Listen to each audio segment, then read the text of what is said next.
Hello, आवाज आ रहा है क्लियर? सर आ रही है सर। Okay good. अच्छा, तो अभी क्यू मीटिंग टाइम लिमिट की वजह से एंड हो गई थी, अब दोबारा स्टार्ट किया हमने। सो अभी बात जो हम कर रहे थे यस कि सर। पावर, क्योंकि इलेक्ट्रिकल पावर को हम स्टोर नहीं कर सकते इन एसी फॉर्म, ये बात ध्यान में रखें, इन एसी फॉर्म और डीसी फॉर्म में भी। अब मतलब एक सप्लायर बहुत बड़े अमाउंट में स्टोर नहीं कर सकता, एक लिमिटेड अमाउंट के अंदर स्टोर कर सकता है।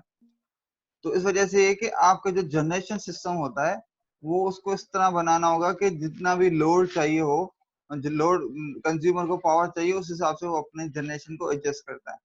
और इसी वजह से ये जो है ना, ये एक बहुत बड़ा ब्रॉड टॉपिक है रिसर्च में भी, जो लोड डिमांड रिस्पांस सिस्टम जिसको कहते हैं, कि कितनी डिमांड होती है, फिर इसको कर्व वगैरह से डिफाइन करते हैं, जो आगे हम जाएंगे तो हमारे जो टॉपिक्स हैं उसमें हम उन चीजों को भी पढ़ेंगे। ये पूरा एक स्टडी होती है कि फिर वो प्रोड्यूसर, जो पावर प्रोड्यूसर होता है, तो वो उस हिसाब से अपने जनरेशन को प्लानिंग करता है, कि उसको पता है कि दिन को मतलब 2 बजे मुझे ज्यादा पावर कंज्यूमर्स को चाहिए होता है, वो एस्टिमेट करता है, फिर अपनी जनरेशन दिन को बढ़ा देता है। फिर मिसाल लो शाम को कम चाहिए तो वो शाम को कम कर देता है। रात के टाइम में मिसाल लो जनरेशन कम चाहिए तो वो फिर अपनी रात को जनरेशन कम कर देगा। ये पूरा एक निजाम, सिस्टम प्लानिंग होती है जिसके तहत वो सिस्टम चलता है। ठीक है, तो उस मतलब ये है कि ये स्टोर ना होने की वजह से ये चीजें सारी करनी पड़ती हैं। ये यहाँ पे वही बात कर रहा है, this requires that operating system must continuously study load patterns to predict in advance those major load changes that follow the normal schedule. मतलब ये कि क्योंकि पावर स्टोर नहीं कर सकते, इस वजह से आपको अपने वो पैटर्न्स जो होते हैं ना, लोड के पैटर्न का मतलब ये है कि आपको कब कितना पावर चाहिए। फॉर सपोज ये 24 घंटे है मेरे पास, 1 से लेके 24 तक का ग्राफ है। अब मुझे पता है कि दिन को मिसाल लो 2 बजे ज्यादा पावर चाहिए और 6 बजे के बाद फिर पावर की रिक्वायरमेंट कम है। तो इस तरह एक प्रॉपर ये स्टडी की जाती है, पैटर्न किया जाता है कि किस इलाके में कितना क्या है, फिर उस हिसाब से वो अपनी जनरेशन एडजस्ट करता है। ठीक है। अच्छा, मॉडर्न रिलायबिलिटी क्या, रिलायबिलिटी कि ये एक ऐसा सिस्टम हो कि फॉर सपोज इन केस अगर कोई आपका जनरेशन प्लान या कोई फीडर टाइप या कोई आपके नेटवर्क में इश्यू हो जाए, मगर वो सिस्टम ऐसा बना हो कि आप तक फिर भी पावर पहुंच रही हो। ठीक है, तो reliability can be improve bye extend of, जिस तरह हमने जो कल डिस्क्राइब किए थे, 3 कनेक्शन सिस्टम थे डिस्ट्रीब्यूशन के, जिसमें रेडियल हो गया, रिंग मैन हो गया और इंटरकनेक्ट सिस्टम। तो इंटरकनेक्ट सिस्टम में हमने क्या देखा था कि एक जो आपके पास रेडियल रिंग मैन सिस्टम में आपके पास अगर 2 सब स्टेशन कनेक्टेड हो उस नेटवर्क के साथ, तो आपके पास रिलायबिलिटी फैक्टर बढ़ जाता है। क्या हुआ, मतलब अगर एक सब स्टेशन में भी कोई इश्यू आ गया तो आपको ऑटोमेटिकली पावर जो है दूसरी सब स्टेशन से मिल जाएगा, जब तक कि आपकी पहली सब स्टेशन ओके हो जाए। तो इस तरह एक समझो, इसको कहते हैं रिलायबिलिटी। रिलायबिलिटी ये कि आपके जो एरर सिस्टम में आ भी जाए ना, फिर भी आपका सिस्टम जो जो ऑपरेशनल कंडीशन में रहे, आपको पावर प्रॉपर और आपके रिक्वायरमेंट के तहत मिलता रहे, ये रिलायबिलिटी। ठीक है, अब उसको इम्प्रूवमेंट के जो इंटरकनेक्टेड सिस्टम के थ्रू भी किया जाता है। रिलायबल ऑटोमेटिक कंट्रोल सिस्टम भी हैं, प्रोवाइडिंग एडिशनल रिजर्व फैसिलिटीज। तो ये जो 3-4 चीजें हैं जिनके थ्रू इम्प्रूव किया जाता है। एक कंट्रोल, ऑटोमेटिक कंट्रोल सिस्टम में अगर कहीं फॉल्ट आ जाए तो उसको ऑटोमेटिकली उस फॉल्ट एरिया को आइसोलेट कर दे। आइसोलेशन का मतलब क्या है कि वो सिर्फ फॉल्ट वाली लाइन जो है ना, वो सिस्टम से डिस्कनेक्ट हो जाए, बाकी सिस्टम ऑपरेट होना शुरू हो जाए। फॉर सपोज ये मेरे पास एक एक कनेक्शन नेटवर्क है और यहाँ पे एरर आ गया।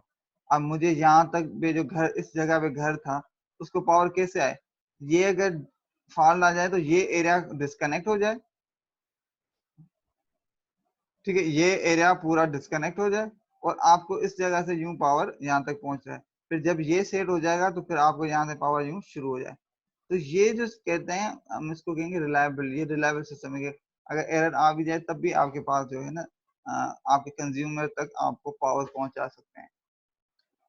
ठीक, ये एडिशनल जो प्रोवाइडिंग एडिशनल रिजर्व फैसिलिटीज, मतलब ये होता है कि आपके पास जो जनरेशन आपके पास हो रही है उसके अलावा भी एडिशनल आपके पास सिस्टम रखा हो कि इन केस अगर आपके पास और ज्यादा रिक्वायरमेंट हो गई, या इन केस आपका कोई सिस्टम मतलब फेल्यूर हो जाता है आपका जनरेशन में, तो वो आपका जो एडिशनल रिजर्व रखा हुआ है या जो बैकअप रखा हुआ है उसको ऑपरेट करें, तो इससे आपके एक रिलायबिलिटी फैक्टर बढ़ जाता है।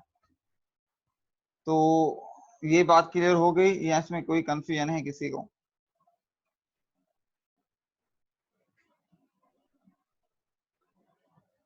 जी सर। ठीक है। अच्छा, अब है ट्रांसफार्मर वर्किंग प्रिंसिपल और ट्रांसफार्मर, और ये ट्रांसफार्मर से रिलेटेड चीजें। अब क्या ट्रांसफार्मर को क्या चीज है, मैं जिस तरह हमने डिस्कस किया था, ट्रांसफार्मर एक बहुत समझो कि प्राइम इक्विपमेंट है एक इलेक्ट्रिकल डिस्ट्रीब्यूशन सिस्टम का। मतलब आप इसके बगैर अपना डिस्ट्रीब्यूशन सिस्टम इमेजिन नहीं कर सकते, या इवन ट्रांसमिशन या इवन पावर सिस्टम इमेजिन नहीं कर सकते, ये इतना प्राइम है। तो इस प्राइम सिस्टम में तो इसका मतलब है इसका समझना बहुत लाजम है।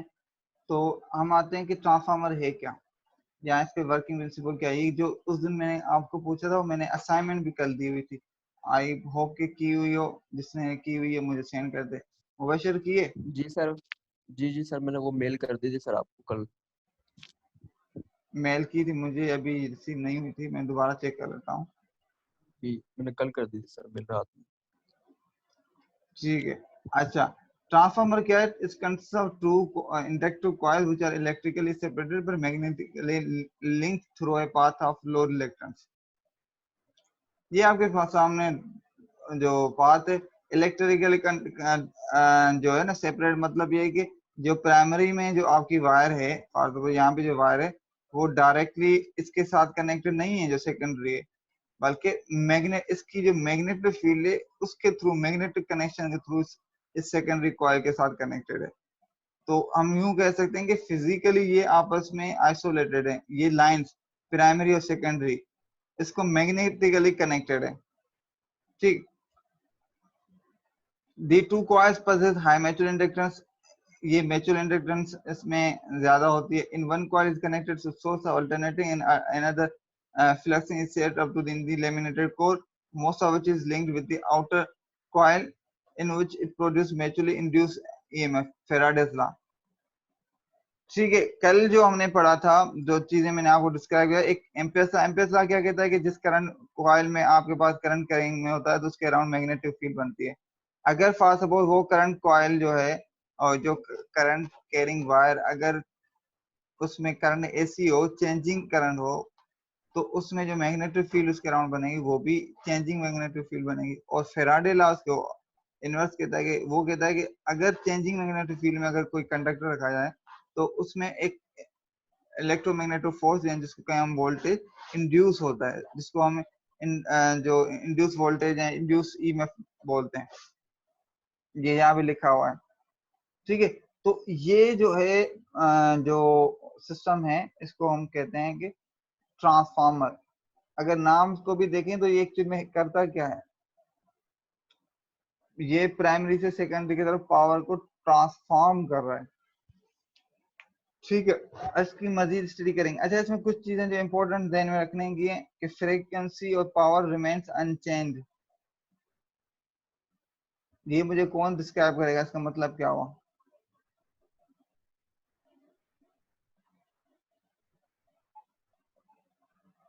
हेलो, जी सर, किसका? Frequency remains unchange.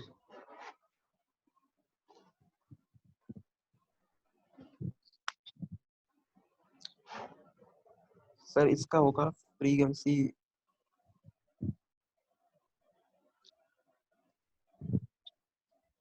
रिमेन।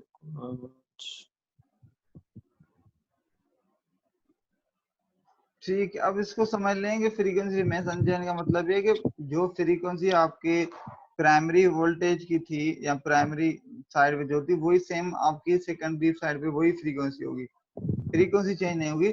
सिर्फ एक चीज चेंज होगी, जो वोल्टेज, और उसके रिस्पेक्टिव करंट भी चेंज हो जाएगा। तो मगर पावर दोनों साइड पे इन आइडियल केस बराबर रहेगा, मगर ट्रांसफार्मर के क्योंकि जो अपने लॉसेस भी होते हैं तो उनको निकाल के तो समहाउ आपके पास जो ओवरऑल पावर दोनों साइडों में लॉसेस मिला जुला के तो आपके पास सेम रहेगा। मतलब ये कि अगर जो प्राइमरी पे आपने जो पावर भेजा है वही पावर आपके पास सेकेंडरी पे ही होगा। ऐसे नहीं होगा कि आपके पास यहाँ पे आपने पावर 100 वाट भेजा और यहाँ पे 200 वाट नहीं होता। वोल्टेज जरूर बढ़ता है मगर उसके हिसाब से फिर करंट भी कम होता है। तो क्योंकि पावर किसका है, पावर होता है पी इंटू वी आई। अगर वोल्टेज बढ़ा करंट कम हो तब भी एक दूसरे के ये बराबर हो जाते हैं। तो इस वजह से पावर जो है, जो इसमें आपके पास ट्रांसफार्मर में वो प्राइमरी सेकेंडरी साइड दोनों साइडों बराबर होता है। लॉसेस को मिला के, मतलब अगर लॉसेस भी इंक्लूड करें, अगर लॉसेस हम एक्सक्लूड करते हैं तो समहाउ थोड़ा स्लाइडली कम होगा आइडियल केसेस में। सर जी सर इसको हम ऐसे भी कह सकते हैं ना कि जैसे सर इसकी जो है वेव्स जो है सर जैसे ट्रेवल करती है सर एक तरफ से, यानी कि सर जैसे वन मीडियम से सर दूसरे मीडियम तक, तो इसलिए सर मतलब फ्रीक्वेंसी इसकी जो है कभी चेंज नहीं होती। दोबारा बोले आपने क्या कहा? सर इसको ऐसे भी कह सकते हैं ना कि इसकी फ्रीक्वेंसी जो है मतलब सेम रहती है, मतलब जैसे इसलिए चेंज नहीं होती। सर इसकी जो है वेव्स होती हैं सर, जैसे वो ट्रेवल करती है सर वन मीडियम से दूसरे मीडियम तक, इसलिए इसकी सर फ्रीक्वेंसी जो है कभी चेंज नहीं हो सकती। नहीं, मीडियम इसमें वो बात नहीं है। आप वन अच्छा सर। फ्रीक्वेंसी मीडियम कहाँ पे आ गया? आप मीडियम इसमें क्या क्या कहना चाहे? एक मीडियम से दूसरे मीडियम मतलब क्या हुआ इसका? सर जैसे वही सर जैसे कि मतलब फ्रीक्वेंसी सर जैसे ट्रेवल होती है, मतलब कह सकते हैं एक जगह से दूसरी जगह जैसे सर जैसे जाती है पास होती है, उस तरीके से सर मीडियम। फ्रीक्वेंसी एक जगह से दूसरी जगह पास होती है, वेव हो जाती है वो।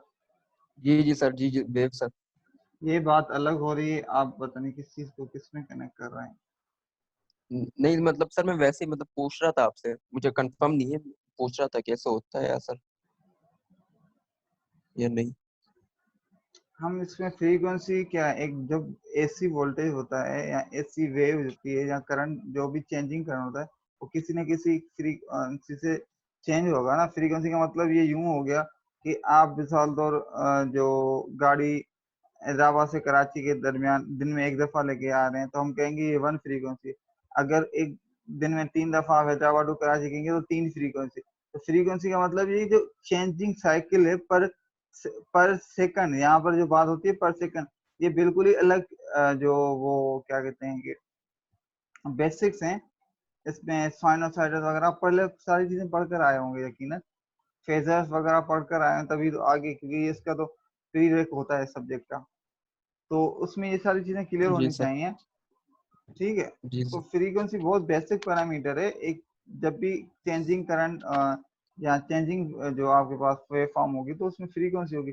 फ्रीक्वेंसी में यहाँ पे जो कह रहा है कि जो करंट है, जो करंट पर साइकिल, मतलब एक सेकंड में करंट जो आपके जितनी न्यू साइकिल्स करता है वो जितनी प्राइमरी में होगी उतनी ही सेकेंडरी में होगी। आई बात समझ में अब? जी सर आगे।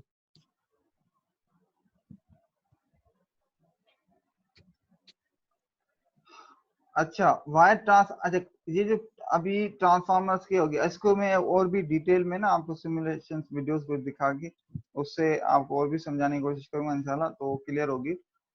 ये तो सिर्फ बेसिक प्रिंसिपल है कि क्या था कि क्योंकि प्राइमरी में जब करंट गुजरता है, करंट गुजरने की वजह से उसमें एक पूरी मैग्नेटिक फील्ड बनती है और मैग्नेटिक फील्ड जब गुजरती है इस लेमिनेटेड कोर के थ्रू पास करती है और उस क्योंकि मैग्नेटिक कोर में जो सेकंड एंड पे इसके जो सेकेंडरी कॉइल की हुई है, आपने पूरी रेप की हुई है इसके सेकंड साइड पे। तो जब ये जो चेंजिंग आपके पास मैग्नेटिक फील्ड यहाँ से गुजरती है तो यहाँ पे करंट वोल्टेज इंड्यूस होता है।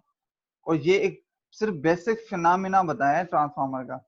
और उसमें फ्रीक्वेंसी और frequency remain unchange, frequency change नहीं होती। अच्छा, जो ट्रांसफार्मर्स की रेटिंग की जाती है वो केवीए में होती है। 100 केवीए, 300 केवीए, 3.3, 6.6, इस तरह रेटिंग जो उसकी होती है वो केवीए में की जाती है। जहाँ सवाल है कि भाई केवीए में क्यों नहीं की जाती है? क्यों? क्योंकि पावर जो होता है जो रिएक्टिव और जो एक्चुअल पावर जिसको आप कंज्यूम करते हैं इसका अपीरेंट पावर।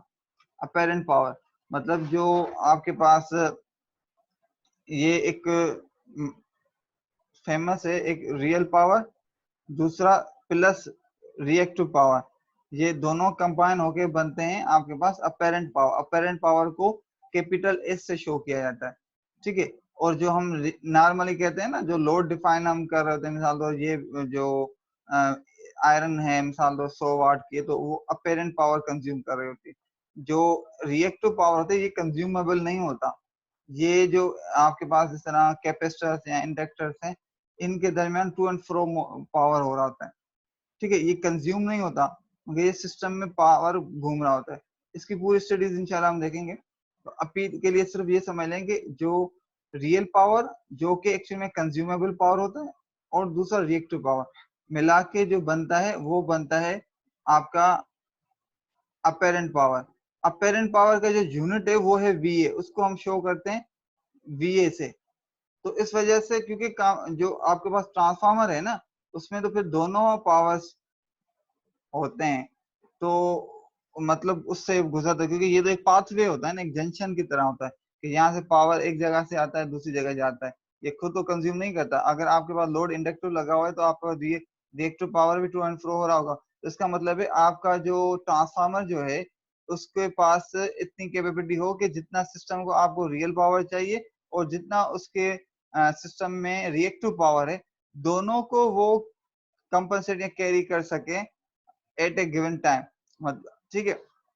तो इस वजह से वो आपके जो सिस्टम की जो रेटिंग्स है उसको केवीए में ले जाता है, और यही चीज यहाँ पर लिखी हुई है सारी, ठीक है।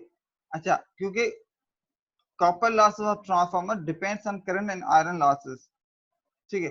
जो ट्रांसफार्मर में लॉसेस होते हैं, दो लॉसेस होते हैं ना, एक आयरन लॉसेस होते हैं, करंट लॉसेस होते हैं, ठीक है। ये डिपेंड करते हैं वोल्टेज में, और hence total transformer loss depend on voltage ampere and not on phase angle between the voltage and current। तो आपके जो ट्रांसफार्मर का वोल्टेज जो लॉसेस डिपेंड करते हैं, वो वोल्टेज एम्पियर पे डिपेंड करते हैं, ठीक है। और इस वजह से जो इसकी रेटिंग जो है ना केवीए में की जाती है। ये बात थोड़ी सी क्लियर हुई है, थोड़ा सा हो सकता है ये मुश्किल लगी हो यकीनन, मगर जैसे जैसे हम ट्रांसफार्मर की स्टडी करते जाएंगे और जैसे जैसे आगे बढ़ेंगे, तो इंशाल्लाह मैं वक्तन फवक्तन रिव्यू करवाऊंगा, तो आपको ये चीज क्लियर होती जाएगी।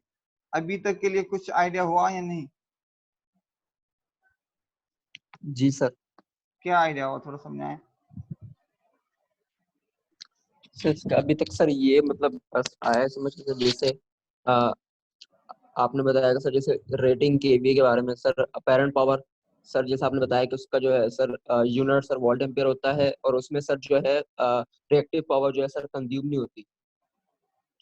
उसमें उस वो खुद कॉम्बिनेशन होता है, रियल और रिएक्टिव पावर को कंबाइन करते हैं, तो जी जो पावर की वैल्यू बनती है वो उसको हम अपेरेंट जी पावर सर। कहते हैं। अपेरेंट पावर जी जी, सिस्टम में कंज्यूम नहीं होती। कंज्यूम नहीं होती सर। जी सर ये बात क्लियर हुई? जी सर।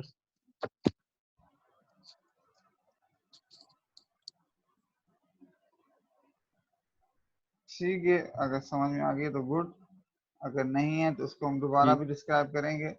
और ये कॉन्सेप्ट जो है मेजर है इसके हवाले से पावर सिस्टम में, और इसके बेसिस पे काफी स्टडीज, पावर फैक्टर करेक्शन भी इसी बुनियाद पे ही होता है, कि आपको जो पता चलेगा कि सिस्टम में कितना रिएक्शन, वो आपके पास रिएक्टिव पावर है या उसको इंडक्टिव है या कैपेसिटिव है, क्योंकि फिर रिएक्टिव पावर भी दो टाइप्स के हैं। तो इंशाल्लाह उनको जैसे जैसे हम आगे बढ़ेंगे तो स्टडीज करेंगे, तो आपको ये बात क्लियर होती जाएंगी। अब हम आते हैं कुछ ना प्रॉब्लम्स की तरफ। कुछ चीजें हैं जो हमें फार्मूलाज को हम देख लेते हैं, ताकि ये हमें आगे हेल्प करेंगे इस तरह के प्रॉब्लम सॉल्व करने में। अब ये हमने ट्रांसफार्मर को स्टडी तो कर दिया कि भाई ठीक है, ये वोल्टेज अप भी करता है डाउन भी करता है, फ्रीक्वेंसी दोनों साइड बराबर रहती है, ये सारे मामला हमने कर लिए, ठीक है गुड। अब आते हैं कि मैथमेटिक्स, इंजीनियर्स मतलब मैथमेटिक्स, इंजीनियर का काम होता है कि पूरा प्रॉपर फॉर्मूले से कैलकुलेशन करके वेरीफाई करना।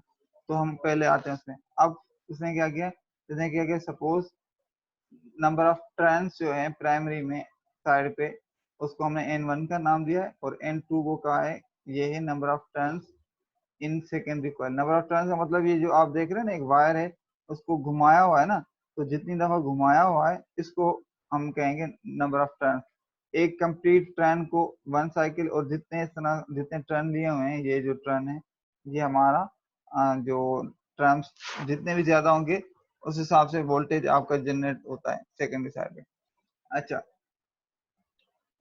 इन दोनों को जितने भी टाइम्स है उसको हमने n1 और n2 कह दिया, और फाइव इज इक्वल टू इसको कहा है कि maximum flux in core in Weber's, ठीक है, जो कि बराबर है b इंटू एरिया, ठीक है।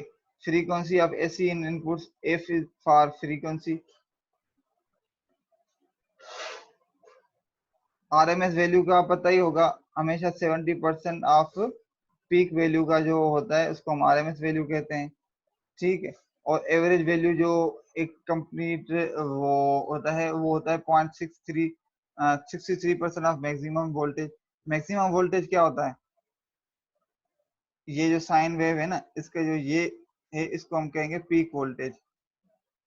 जीरो से लेके जो मैक्सिमम वोल्टेज इस साइड पे, इसको हम पीक वोल्टेज कहेंगे, और जो इसकी मिनिमम और ये मैक्सिमम, इन दोनों को कहेंगे, ये भी एक हिसाब से पीक ही है मगर नेगेटिव पीक है, ये पॉजिटिव साइड की पीक है। तो इन दोनों के दरमियान जो वोल्टेज है उसको वी पीक टू पीक कहा जाता है। ये बात क्लियर हो रही है? जी सर।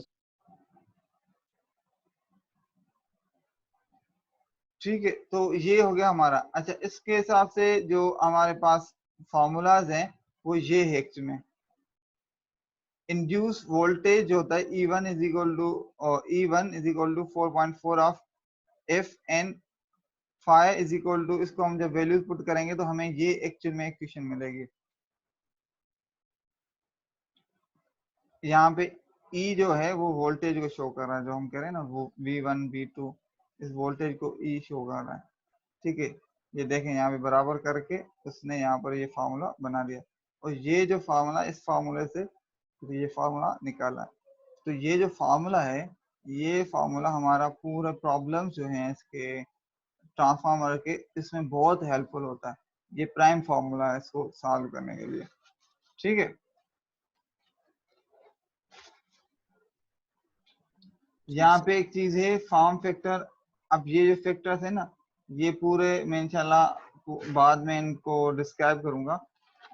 इनको जो बाकी फैक्टर्स दूसरे भी हैं उनके साथ इनको हम पढ़ेंगे डिटेल में कि होता क्या है। V R M S divided by V average जो होता है उसको हम फॉर्म फैक्टर कह रहे हैं, और ये 1.1 और होता है, ये क्या मतलब इसका क्या रिलेशन है इसको हम उसमें पढ़ेंगे। फिल वक्त के लिए जो मेजर मैं आपको फोकस करवाना चाह रहा हूँ वो ये है फार्मूला। तो इस फार्मूला को समझो कि रटा हुआ होना चाहिए, ये इतना इम्पोर्टेंट है। अच्छा, अब कोई क्वेरी हो पूछें आप जो पूछना चाह रहे थे।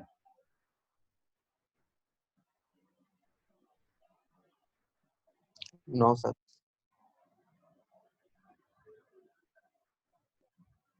अच्छा, अब इसमें ट्रांसफॉर्मेशन रेशियो एक फैक्टर है, ये क्या चीज है, ये बहुत ही इंपॉर्टेंट है, जिससे हमें पता चलता है कि हम इनपुट कितना देंगे तो आउटपुट हमें कितना मिलेगा। ट्रांसफॉर्मेशन रेशियो हम कहते हैं नंबर ऑफ टर्न्स के दरमियान जो रेशियो इसको के,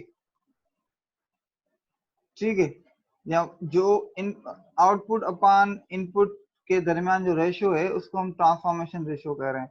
अब मतलब कैसे, इसको सिंपल लफ्ज में यूं देख लेंगे, एक ट्रांसफार्मर है, मैं इसको यहाँ पे एक बॉक्स से शो कर रहा हूँ ट्रांसफार्मर को, कि इसको आपने वोल्टेज दिया, इनपुट दिया वोल्टेज, मैं पावर की बात नहीं कर रहा 100, और यहाँ से मुझे आउटपुट मिला वोल्टेज 150, मतलब ये स्टेप अप ट्रांसफार्मर है, ठीक है।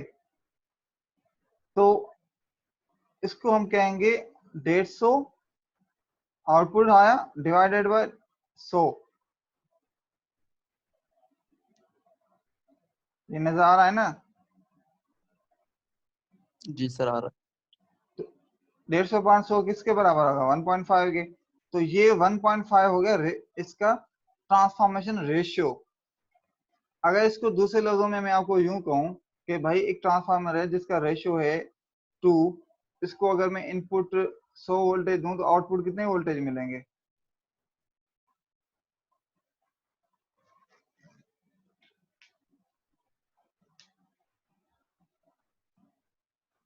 जी मुबशिर।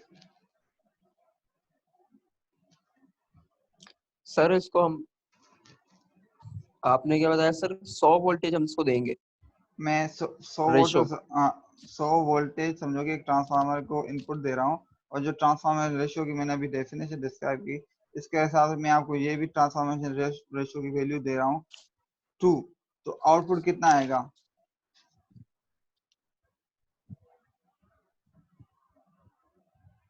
सर इसका आएगा आउटपुट सर, सर 50। 50 क्यों?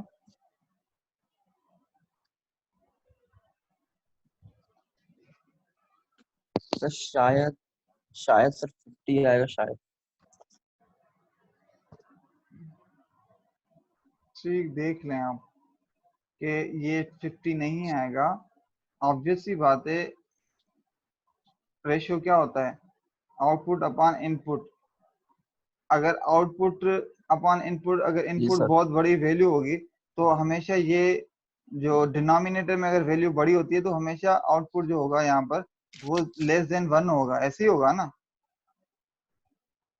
जी सर, लेस देन 1। और अगर ग्रेटर देन 1 है, इसका मतलब है अब ये, तो आपके पास आउटपुट अपॉन इनपुट, अगर ये वैल्यू आपके पास, जहाँ इन दोनों का आउटपुट जो आ रहा है वो यहाँ पर आपके पास बड़ा है, तो ये ऑब्वियस सी बात है, ये छोटी वैल्यू होगी, आउटपुट इससे बड़ा होगा। ठीक है, वो समझ लाए। ये फार्मूला है आपका, v इनपुट मतलब v1 इज इक्वल टू 100 है, k इज इक्वल टू 2 है। अब ये फार्मूला पुट करते हुए अब बताएं क्या है।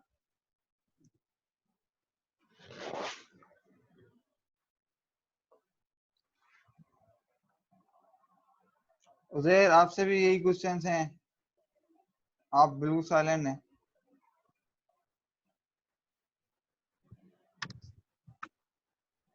उजैर,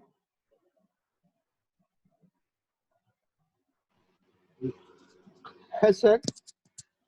मैं क्या भी समझा रहा हूँ।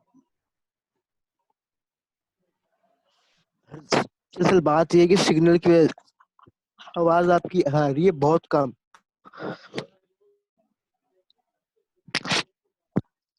ठीक है, हेलो। ओके,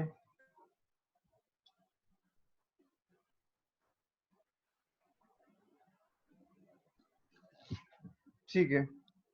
अच्छा, तो ये जो रेशियो है ये बेसिक फार्मूला है। आप, ये हमारे जो बाकी प्रॉब्लम्स होंगे वो इसी बेस पे होंगे। जो नेक्स्ट लेक्चर हमारा होगा वो सारा इस बेस पे ही होगा, इसके प्रॉब्लम्स में।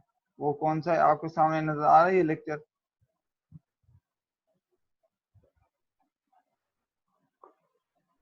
हेलो, जी सर हो रहा है, ठीक है। जी सर हो रहा है शो। ये अब फॉर्मूला आ गया।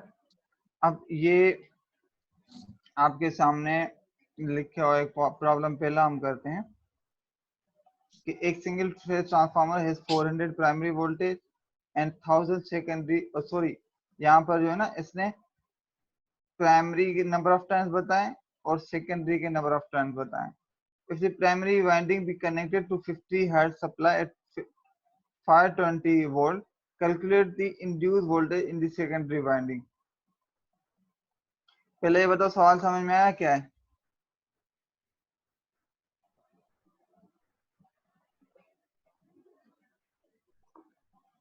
सर थोड़ा थोड़ा समझ आया है।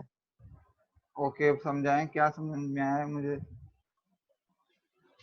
सर इसमें ये कह रहा है कि सर सिंगल फेज ट्रांसफार्मर के सर 400 प्राइमरी हैं टर्न्स, और सर 1000 जो है सर सेकेंडरी टर्न्स हैं, और सर ओके, प्राइमरी वाइंडिंग जो है सर कनेक्टेड है आपस में 50 हर्ट्ज सप्लाई है सर, जो कि कनेक्टेड है आपस में 520 वोल्ट है। सर हमें इसका वोल्टेज जो है, वोल्टेज इंड्यूस करना है सर सेकेंडरी वाइंडिंग का, ये हमें कैलकुलेट करना है। ठीक है, तो फॉर्मूला क्या होगा, ऊपर आपके सामने लिखा हुआ है। सेकेंडरी वोल्टेज मतलब V2 आपको चाहिए और नंबर ऑफ टर्न्स आपको दिए हुए हैं। ठीक है, ये फॉर्मूला सामने लिखा हुआ है। V1 भी है, N2 भी है, N1 भी है। N2 मतलब सेकेंडरी की वाइंडिंग और N1 मतलब प्राइमरी वाइंडिंग, V2 मतलब सेकेंडरी का वोल्टेज V1। सारी चीजें मिली हुई हैं, ये फॉर्मूला में पुट करो तो 520 मल्टीप्लाई आए 1000 सेकेंडरी के टर्न से डिवाइडेड बाय 400, तो 300 आपके पास, सॉरी 1300 आपके पास वोल्टेज आ जाएगा सेकेंडरी का। ये सिर्फ एक लाइन का प्रॉब्लम है। अगर प्रॉब्लम समझ में आ जाता है तो फिर आपको टाइम नहीं लगेगा सॉल्व करने में, इसलिए आपको ना फॉर्मूला समझना लाजमी है। जी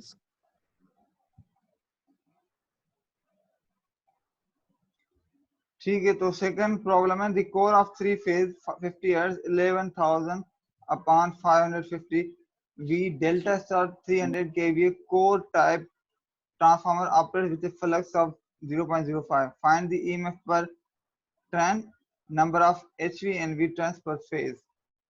ठीक है, प्रॉब्लम उसने दे दिया है। अब इसमें इक्वेशन जो लगेंगी वो भी ऊपर लिखी हुई हैं। नंबर ऑफ हमें चाहिए दो चीजें, एक EMF पर टर्न चाहिए, दूसरा number of high voltage and low voltage turns per phase चाहिए। ठीक है, तो EMF पर टर्न कितना है 4.44 F5M। F क्या है, फ्रीक्वेंसी, वो आपको 50 हर्ट्ज दी हुई है। ठीक है, 5M क्या है, फ्लक्स, ये लिखा हुआ है फ्लक्स, उसकी वैल्यू दी हुई है। तो 4.44 ये आ गया, 50 हर्ट्ज ये एफ की फ्रीक्वेंसी, 5M जो है वो ये वैल्यू है। ये पुट किया तो आपके पास जो EMF इंड्यूस होगा पर टर्न वो मिल गया। Calculation for number of turns on two sides. ये बात क्लियर हो रही है जो मैं बोल रहा हूँ? जी सर।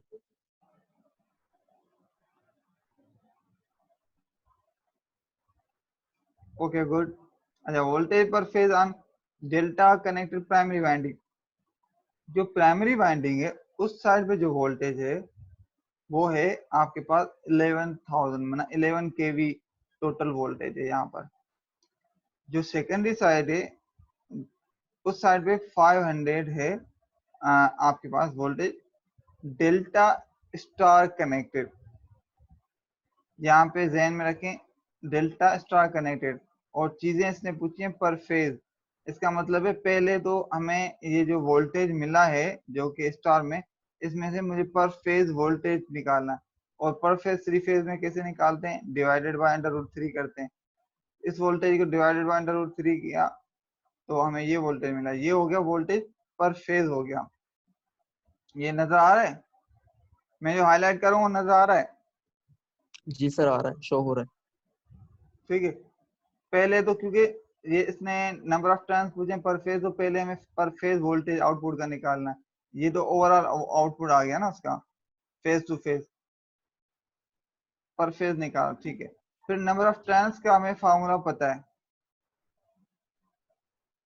ठीक है, 11,000 अब नंबर ऑफ टर्न्स किसके बराबर होंगे, voltage per phase divided by EMF per turn.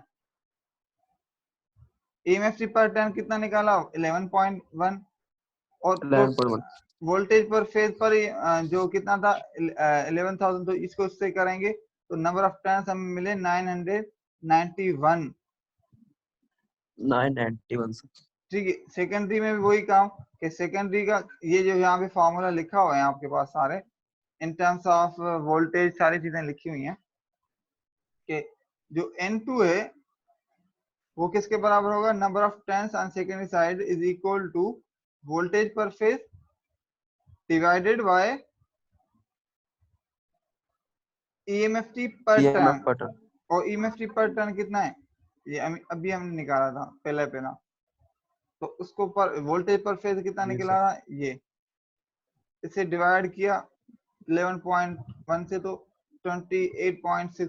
तो नंबर ऑफ टर्न्स जो हमेशा उसमें होते हैं इंटीजर टाइप में, ये फ्लोट नहीं होगा, ये होगा 29 कर देंगे। मतलब आपके जो प्राइमरी में होंगे वो 991 और जो सेकेंडरी में होंगे 28। तो इससे हमें ये पता चला कि जिस साइड पे जो सेकेंडरी पे अगर नंबर ऑफ टर्न्स कम है तो सेकेंडरी पे वोल्टेज भी कम है, क्योंकि प्राइमरी में कितना है 11 kV है और सेकेंडरी में कितना है 550 है। तो जब भी वोल्टेज डाउन होगा तो उधर नंबर ऑफ टर्न्स भी कम ही होंगे सेकेंडरी साइड पे, क्योंकि वोल्टेज डाउन हो रहा है। यही वजह है कि जब नंबर ऑफ टर्न सेकेंडरी पे बढ़ जाएंगे तो सेकेंडरी का वोल्टेज प्राइमरी से बढ़ जाएगा। आई बात समझ में? जी सर। ओके, तो अच्छी बात है।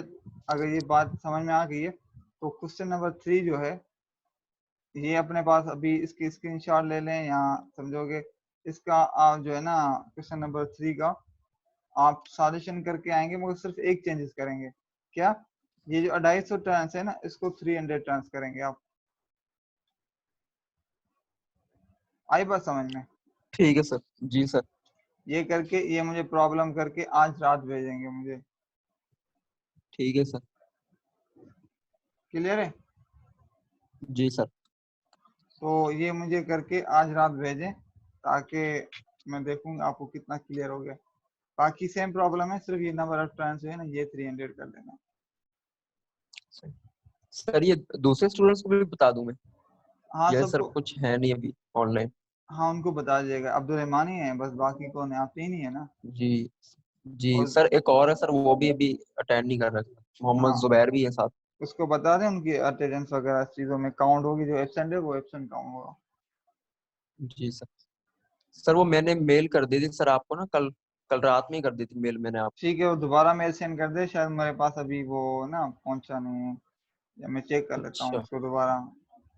जी सर। ठीक है।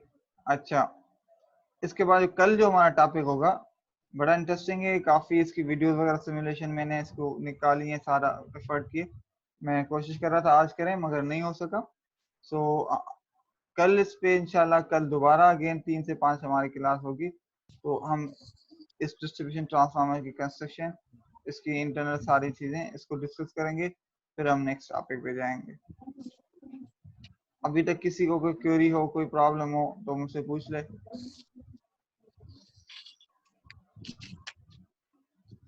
No sir. चलो सही। अच्छा, जो अब बातें क्लियर हो गई हों तो अच्छी बात है, तो केस क्लियर है। और उसमें जो प्रॉब्लम्स है इनको जो मैंने आपको असाइन किया ये करें, और जो नेक्स्ट टॉपिक है इसको देख लीजिएगा खुद भी थोड़ा सा, ताकि आपको जो क्यूरीज हो मैं उनको, आप यहाँ मुझसे ज़्यादा क्यूरीज कर सकें ताकि उसको आप समझ सकें ज़्यादा से ज़्यादा। बाकी इसकी डिज़ाइनिंग वगैरह की मैं कोशिश करूँगा सिमुलेशन से या वीडियो से थोड़ा सा समझाऊँ ताकि ज़्यादा विजुअली थोड़ा समझ में भी आए। ठीक है, तो आज जी तक सर। के लिए इतना ही है, वैसे भी मीटिंग का टाइम एंड होने वाला है। तो इंशाल्लाह कल दोबारा 3 से जो 4-5 हमारा टाइम है इस पे हम दोबारा जी क्लास इसी पे रखेंगे। और जो भी क्यूरीज हों इंशाल्लाह। इसको पढ़ने के बाद तो मुझसे ज़रूर पूछ लीजिएगा व्हाट्सएप ग्रुप पे, या आप वैसे भी क्लास में पूछ सकते हैं। अच्छा, और नेक्स्ट जी वीक जो हमारा इंशाल्लाह मंडे या ट्यूसडे हम क्विज रखेंगे, जो मंडे तक जो पढ़ेंगे ना, तो उसकी तैयारी जहन में रखें कि एक आपको क्विज भी अभी आएगी। जी सर। ठीक है, ओके, फिर सही सर। अल्लाह हाफिज। अच्छा सर, वो डिस्कस करनी थी आपसे। जी जी। सर वो हमने कल जैसे बात की थी ना सर आपसे FIP का, तो सर वो हमने स्टूडेंट से जो है बता दिया, तो उनको वो कहते हैं कि